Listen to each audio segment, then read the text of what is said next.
Doctor Faisal आज़ाद के बयानात के लिए डॉक्टर साहब के ऑफिशियल चैनल फैसल आज़ाद को सब्सक्राइब कीजिए। गुस्ल की बुनियादी तौर पर दो किस्में होती हैं, एक मामूल का गुस्ल होता है और एक पाकी का गुस्ल।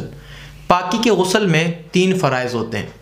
अगर आप इन 3 फ़राइज़ को पूरा कर लेते हैं तो बाकी किसी भी तरह आप अपने जिस्म पर पानी बहा लें, चाहे पहले सर पे डालें या पहले दाएं कंधे पर डालें, फिर बाएं कंधे पर डालें, बाद में सर पे डालें, तो किसी भी तरह से अगर आपने पूरे जिस्म पर पानी बहा लिया तो आपका गुस्ल जो है वो अदा हो जाएगा और आप पाक हो जाएंगे।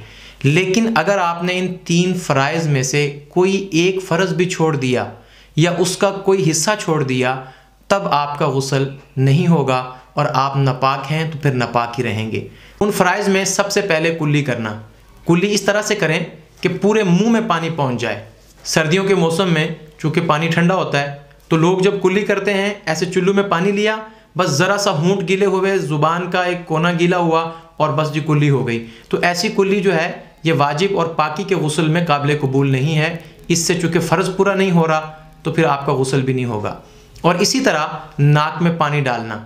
जब आप नाक में पानी डालेंगे तो वो भी बिल्कुल किनारों तक नहीं बल्कि आगे नरम हड्डी तक पानी ले जाना, ये फ़र्ज़ है। और अच्छी तरह नाक को साफ़ करें और पानी को जो है वो नरम हड्डी तक पहुँचाएँ। और तीसरा फ़र्ज़ है पूरे जिस्म पर पानी बहाना। वो पानी कैसे बहाना है ये एक अलग तरीका है, ये मसनून तरीका है, उस पर हम बाद में बात करते हैं। लेकिन फ़राइज़ में से जो चीज़ें हैं, कुल्ली करना, नाक में पानी डालना और पूरे जिस्म पर पानी बहाना। अब आते हैं कि मसनून तरीका कौन सा है। अब गुस्ल करने के भी 2 तरीके हैं।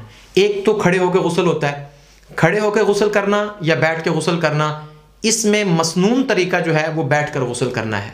खड़े होकर गुस्ल करने में भी जो फ़राइज़ हैं वो वही हैं और बैठ कर गुस्ल करने में भी फ़राइज़ वही हैं। लेकिन दोनों में जो एक एहतियात है वो सिर्फ ये है कि जब आप खड़े होकर गुस्ल करते हैं तो उसमें पानी चूँकि ऊपर से नीचे चपाट के साथ गिरता है, और जब पानी नीचे गिरता है तो बहुत से वाशरूम ऐसे होते हैं कि जिसमें टाइल नहीं लगी होती, मार्बल नहीं होता, वो सीमेंटेड होते हैं या कच्चे होते हैं या उसमें नशेब फराज होते हैं, यानी ऊंची नीची जगह होती है, पानी खड़ा हो जाता है। तो जैसे ही छपाट से पानी नीचे आता है तो दोबारा वो मुस्तअमल पानी यानी जो नापाक पानी होता है उस पानी के ऊपर पानी के छींटे पड़ते हैं और वही छींटे जो हैं फिर आपके टखनों पर, आपकी टांगों पर जो है वो पड़ जाते हैं। तो बाज़ दफ़ा इंसान जो है वो बेहतियाती में वो समझता है कि मैंने गुस्ल कर लिया और उसके बाद वो निकल जाता है वाशरूम से और अपने आप को पाक समझता है, हालांकि वो पाक नहीं होता। अगर आप बैठ के गुस्ल करते हैं तो उसमें चूँकि पानी छपाट से नहीं गिरता, वो बह के आता है जिस्म से नीचे, तो उस बहने की वजह से छींटे भी नहीं पड़ते।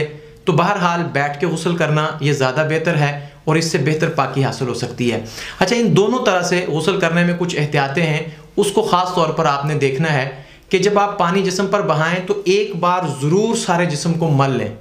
और सर्दियों में तो ख़ास कर आप ऐसा करें चूँकि जिल्द जो है इंसान की वो खुश्क होती है और सर्दियों में पानी ऊपर से बह जाता है और सर्दी की वजह से इंसान ज़्यादा उसको मसलता नहीं तो जगह खुश्क रह जाती है। और दूसरी एहतियात ये है कि जिस्म की कुछ जगह ऐसी होती हैं कि जहाँ पर अमूमन पानी नहीं पहुँचता, जैसे कान का ये बैरूनी हिस्सा, एक तो है ना अंदरूनी हिस्सा, लेकिन ये जो बैरूनी हिस्सा है यहाँ पर पानी पहुँचाना और उंगली के साथ इसको तर करना, और इसी तरह नाक के अंदर पानी पहुँचाना, उसको तर करना, तो ये भी इंसान अपने हाथ से करे तो बेहतर है। सिर्फ पानी के बह जाने से बाज़ दफ़ा ये जगहें खुश्क रह जाती हैं। तो ये दोनों एहतियातें जो हैं गुस्ल करना खड़े होकर हो या बैठकर बहुत ज़रूरी है। याद रखें, इस्लाम पाकीज़गी और सफाई दोनों को साथ साथ लेके चलता है। जहाँ जिस्म का पाक होना ज़रूरी है वहीं कपड़ों का साफ़ सुथरा होना भी ज़रूरी है, और जहाँ साफ़ सुथरे कपड़े पहनना ज़रूरी है वहीं जिस्म का पाक होना भी ज़रूरी है।